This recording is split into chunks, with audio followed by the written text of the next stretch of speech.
Hey guys, welcome back to the AJ Analysis channel, where today I feel like we need to talk about Hannibal Mejbri, because recently he has been performing very well for Manchester United. Of course, he came on against Brighton and scored that brilliant goal. Granted, it was didn't count for anything, but it was a good goal still. He then started against Burnley and played really well, and for me was one of the most important players on the pitch, and then also played the game against Crystal Palace the other night in the Carabao Cup. And again, I thought he was really good. Bringing us to the question: has he made himself borderline undroppable because of one particular thing which he is bringing to the side?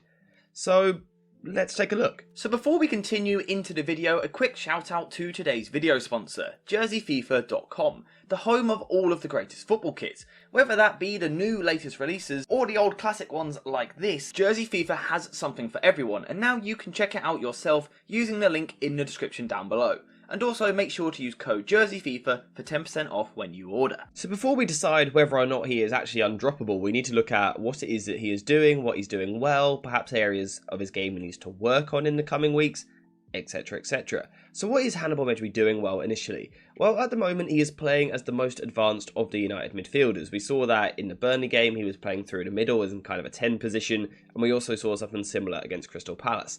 But of course, with the way that United rotate, that often changes, so he might move more to the right-hand half space, he might at times move to a left-hand half space, at times he'll drop a little bit deeper, and I think this has suited his game in the past few weeks, and I think this is an area where he is performing well.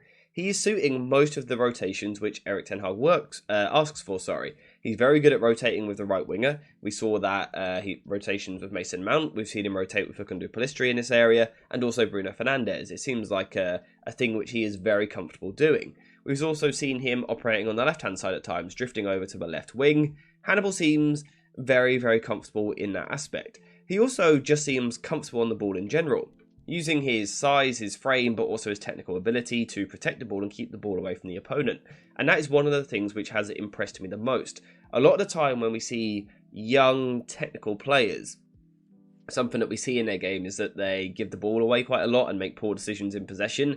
That doesn't seem to be the case with Hannibal, and he's actually becoming a really good retention player. In terms of his passes in the last two games, he's had 50 out of 57, which is a pass completion rate of 87.7%. Which, compared to United's kind of general standard in midfield, is a really good return. It's good retention in the midfield. So that is definitely something that he's bringing to the side. He is also bringing an element of creativity as well. We saw that pass the other night with the outside of the right boot into the channel for Marcus Rashford to run onto. I thought that was really good. We've also seen him kind of carrying the ball in these areas, slipping passes into this sort of position, again, often to Marcus Rashford, but also down the other side to the right winger as well. This is another area where I think he's performing. What I also like about his game, though, is, like we said already, that retention side. He doesn't feel that he has to force it.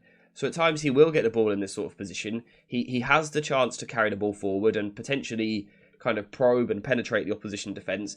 But instead he chooses to kind of turn round, go safety first, keep the ball, take his first touch backwards to protect the ball from the opposition, and again keep the ball for his side. That is a good maturity to his game. He isn't one of these players which constantly feels that he has to force the ball forward.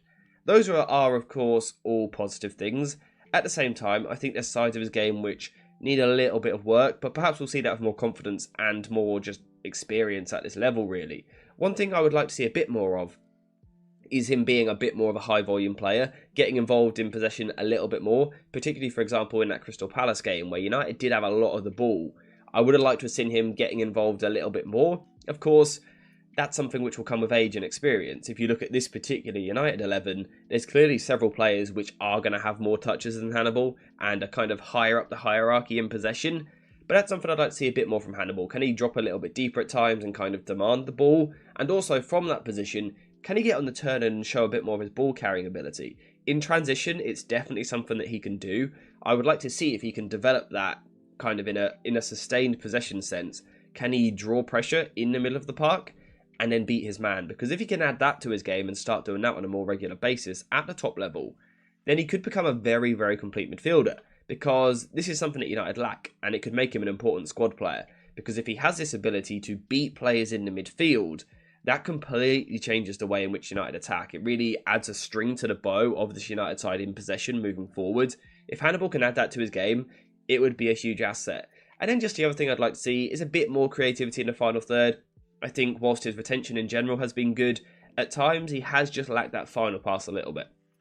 There was a situation against Burnley, I believe it was, where he does really good work on a counter-attack. He plays a couple of 1-2s in the build-up, gets into the final third, and then just kind of unnecessarily underhits a pass. It was quite an easy pass to his right-hand side. He underhits it. I believe it was for Bruno Fernandes at the time. So it's just that little bit of end product in the final third I think he needs to improve on. Apart from that, I'm quite enjoying what he's doing in possession. In terms of in the transition, he's doing a good job of being an outball, being an option, but then rather than playing, again, overly audacious passes, he's actually combining really well in transition with the midfielders around him. So let's say he gets pressed by someone like Decore in this example. He's done a good job of popping the ball off to someone like Mason Mount and then making a run to receive the ball again, making life for himself really quite easy. It's almost working smarter rather than working harder. So, again, I think he's doing quite well in that sense. However, he does need to do a little bit more if he wants to become, undroppable in the United midfield. When you're competing with players like Mason Mount, like Bruno Fernandes, he clearly has some steps to go to really become a key player in the starting 11. So the question is, why at the start of the video did I say he's borderline undroppable? Because what we're seeing in possession is good, but we could certainly see better. So what is it which makes him borderline undroppable? Well, you guessed it, and I'm sure you've seen the stats. It's the defensive work which is making him look so good at the moment. The stats which have come out on Sky Sports the other day are just ridiculous. Pressures per 90 minutes in the Premier League, Hannibal Mejbri ranks top with 100 per 90. 20 clear of the next player, which just happens to be Rasmus Højlund. But that's super impressive. Now, we have to consider this is a much smaller sample size than other players. It's not like he's played 5 games already this season. He's not playing 90 minutes every 3 days, so he should have a bit more of an energy reserve.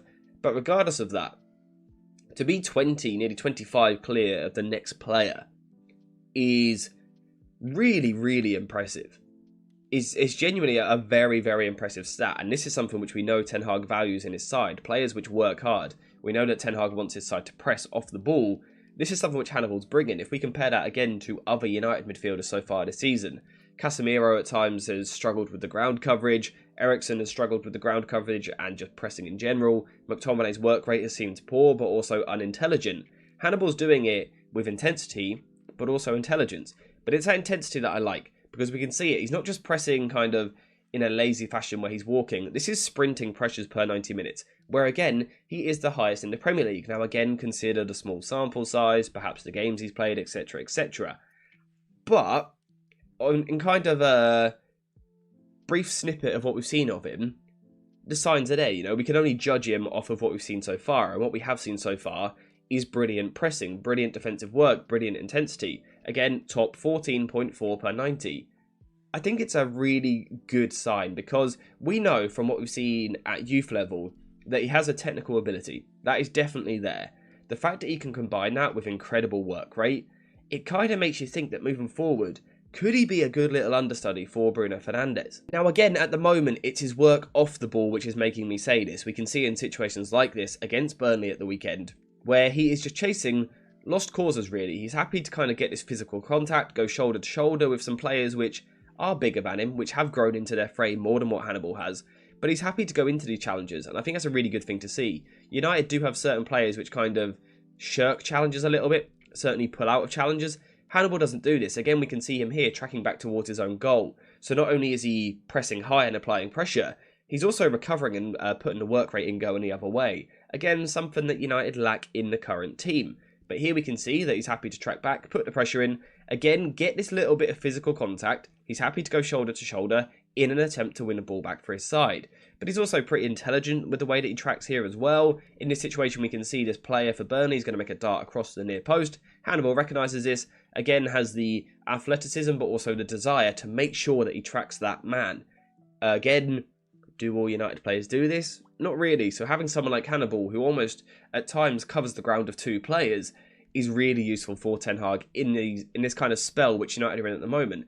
And also he's going up for these sort of challenges as well. He's happy again to get physical, go up, try and win the header, but then not lay on the floor and kind of cry about it. He gets up, gets back on the second ball. Here he then carries the ball forward, gets taken out and wins the free kick for his side. And we can see this is in the 92nd minute.